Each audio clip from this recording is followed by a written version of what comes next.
दोस्तों, आइए आज हम जानेंगे बिरसा मुंडा के बारे में। एक भारतीय आदिवासी नेता, धार्मिक उपदेशक और लोक नायक थे जो मुंडा जनजाति से थे। वर्तमान झारखंड के मुंडा और अन्य आदिवासी समूहों द्वारा उन्हें भगवान के रूप में पूजा जाता है और अक्सर उन्हें धरती आबा कहा जाता है, जिसका अर्थ है पृथ्वी का पिता। बिरसा मुंडा का जन्म 15 नवंबर 1875 को बंगाल प्रेसिडेंसी, अब झारखंड का हिस्सा, के खूंटी जिले के उलिहातू गांव में हुआ था। वह सुगना मुंडा और करमी हातू के पुत्र थे। उनकी प्रारंभिक शिक्षा उनके गांव के स्कूल में हुई और बाद में उन्होंने जयपाल नाथ के मार्गदर्शन में सालगा स्कूल में पढ़ाई की।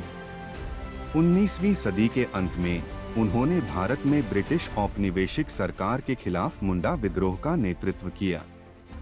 उन्हें भारतीय स्वतंत्रता आंदोलन के प्रतीकों में से एक माना जाता है।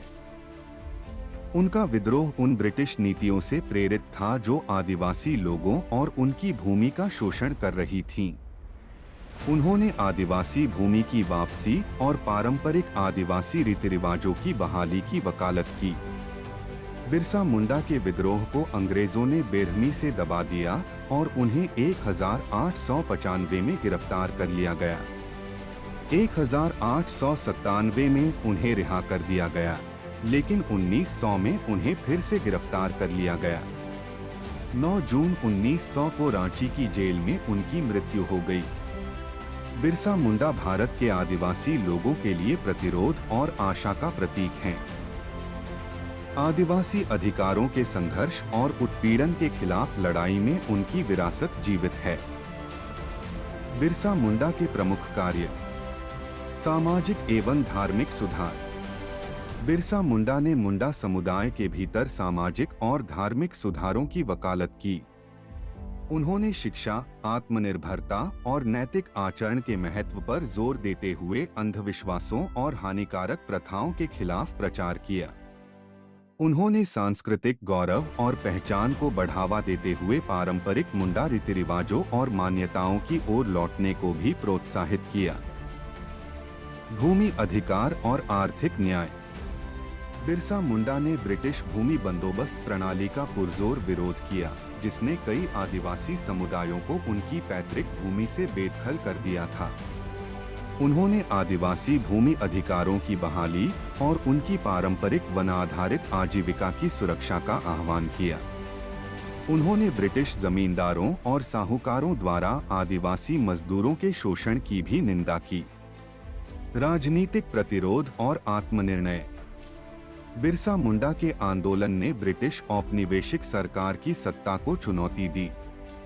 उन्होंने ब्रिटिश हस्तक्षेप और उत्पीड़न से मुक्त एक स्वशासित मुंडा राज्य की कल्पना की। उनका नारा अबुआ राज टुंडू जन, मुंडा राज हुंकार हो, रानी का शासन समाप्त हो जाए, मुंडा शासन आने दो, स्वतंत्रता और आत्मनिर्णय के लिए तरस रहे अनगिनत आदिवासियों की आकांक्षाओं को प्रतिध्वनित करता था। बिरसा मुंडा की विरासत सामाजिक न्याय, सांस्कृतिक संरक्षण और राजनीतिक स्वायत्तता के प्रति उनकी अटूट प्रतिबद्धता में निहित है। उन्होंने प्रतिरोध की एक चिंगारी जलाई जो हाशिए पर मौजूद समुदायों को समानता और सशक्तिकरण के लिए उनके संघर्ष में प्रेरित करती रही। उनका जीवन और शिक्षाएं उत्पीड़न के खिलाफ प्रतिरोध की अदम्य भावना की एक शक्तिशाली अनुस्मारक के रूप में काम करती हैं। बिरसा मुंडा एक दूरदर्शी नेता थे जिन्होंने अपने लोगों के अधिकारों के लिए लड़ाई लड़ी। वह साहस, दृढ़ संकल्प और प्रतिरोध का प्रतीक हैं। उनकी विरासत भारत में जनजातीय लोगों की पीढ़ियों को प्रेरित करती रहेगी।